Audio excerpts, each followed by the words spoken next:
So, round two, I've decided to make another video, and I'm just going to talk as things come to me, I suppose.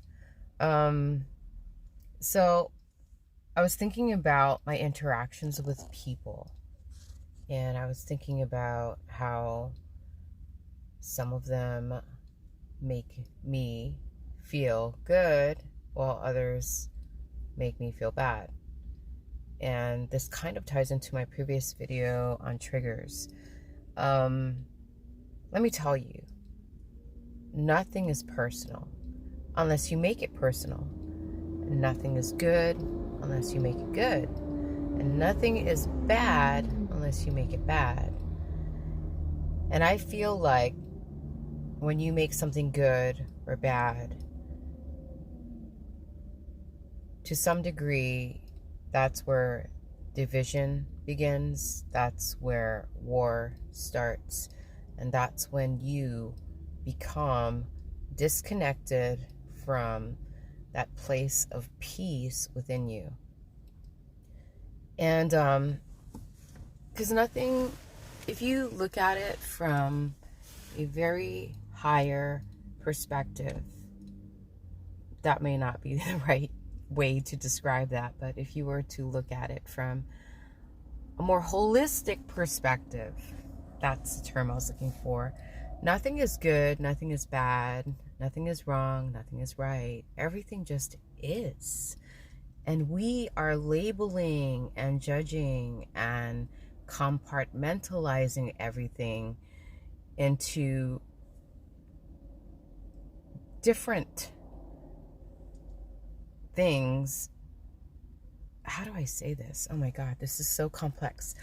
I sometimes wish that we could just communicate without words. Because I know what I want to say and I know what I want to express. I just don't know how to piece the words together in a way that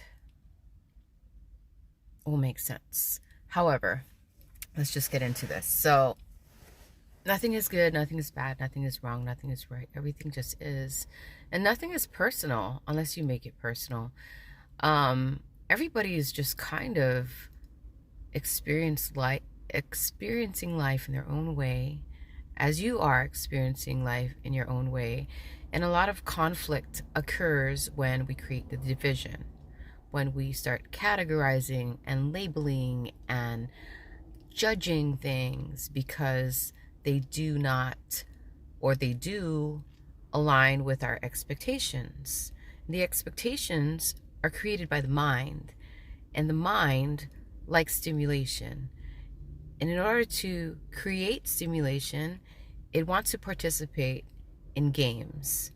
It wants to compete. It wants to divide. It wants to devise. It's so get out of the intellectual mind, get into your intuitional mind, and everything starts making sense. And that's when you can tap into this place of peace or this place of effortlessness. You know what I mean? I've been practicing, and let me tell you, it's a lot of work. I've been practicing non-reaction. I've been practicing detachment. I've also been practicing allowing things to be just as it is, regardless if it's comfortable or uncomfortable, if it's something I like or dislike, just kind of entering a neutral space within myself.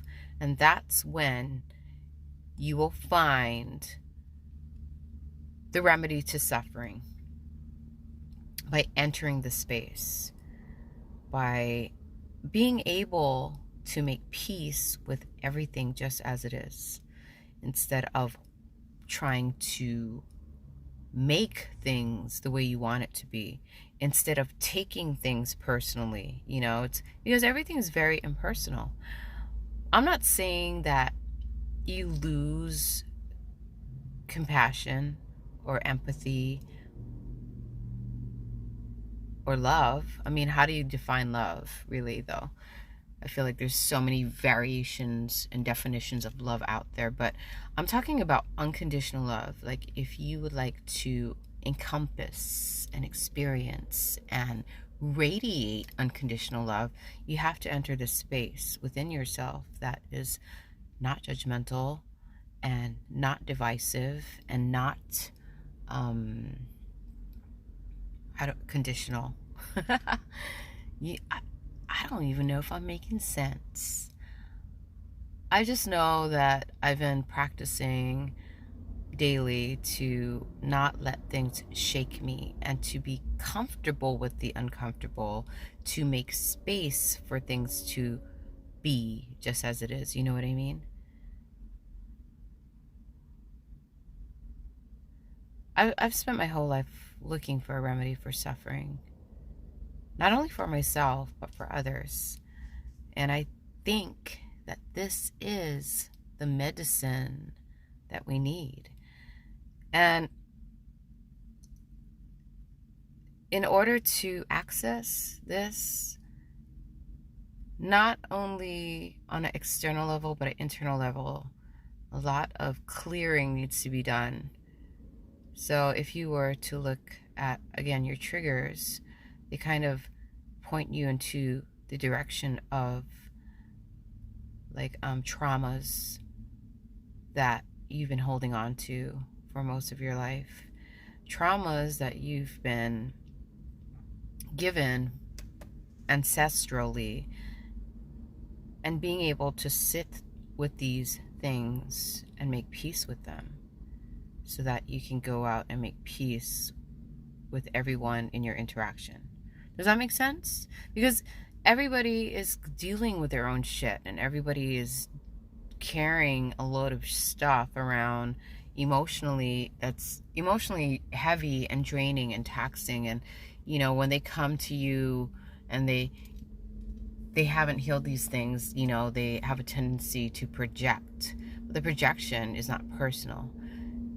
It's basically, you're just basically a soundboard for them, you know what I mean? And you can either neutralize or you can amplify their projection. You have that power, you have that choice. And obviously, if you choose to amplify it, either way, it's okay. You know, if you amplify it, then they get to see more of what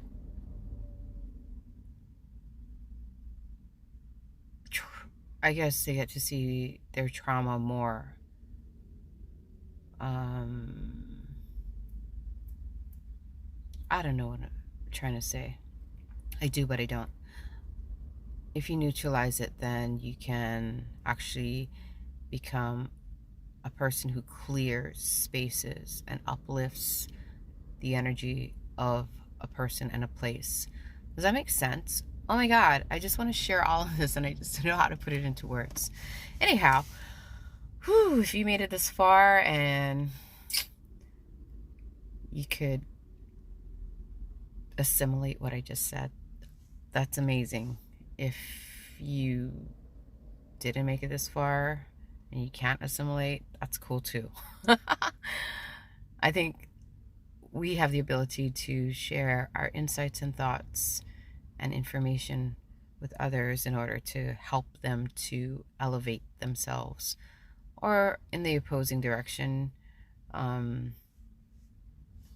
Yeah, I'm gonna sign out now because I don't know if I'm making sense. Thank you for watching, and blessings to one and all. Amen.